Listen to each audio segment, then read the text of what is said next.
2025-ci ilin ilk 8 ayında Dövlət Sosial Müdafiə Fondunun xərcləri 9,3% artıb. Bu, əvvəlki ilin eyni dövrü ilə müqayisədə 425 milyon manat artıq xərclənmə deməkdir. Dövlət Sosial Müdafiə Fondunun xərclərinin artması bir tərəfdən müavinət, təqaüd, beləcə də pensiya alan vətəndaşlarımızın sayının çoxalması ilə bağlıdır. Belə ki, pensiya alan vətəndaşlarımızın sayının artması Dövlət Sosial Müdafiə Fondunun xərclərinə birbaşa təsir göstərir. Digər tərəfdən isə xüsusən 2025-ci ildə sosial paketin həyata keçirilməsi Dövlət Sosial Müdafiə Fondunun xərclərinə birbaşa təsir göstərir. Belə ki, bütövlükdə ilin əvvəli ilə müqayisədə sosial müavinət, beləcə də təqaüd edən vətəndaşlarımızın sayı 17,3 min nəfər artıb. Bu ondan xəbər verir ki, proaktiv olaraq müavinətlərin, eləcə də təqaüdlərin təyinatı daha çox vətəndaşlarımızın sosial dəstək almasına imkan yaradıb.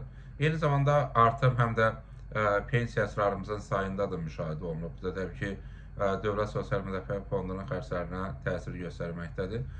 Təbii ki, Dövlət Sosial Müdafiə Fondunun xərclərinin 2025-ci ildə artacağı öncədən proqnozlaşdırılırdı. Bu, fondun büdcəsində də öz əksini tapmışdı. Praktik olaraq fondun büdcəsi əvvəlki ilə müqayisədə artımla proqnozlaşdırılmışdı. Eyni zamanda fondun gəlirlərində də artımlar proqnozlaşdırılıb ki, bu da birbaşa məhz həmin xərclərə uyğun olaraq fond tərəfindən ödənişlərin həyata keçirilməsi ilə bağlıdır. Bütövlükdə sosial təminat tədbirləri dərinləşdikcə fond tərəfindən daha çox vəsaitlərin ayrılacağı gözləniləndir. O baxımdan 2025-ci ilin növbəti aylarında da fondun xərclərində artımların olacağı istisna deyil.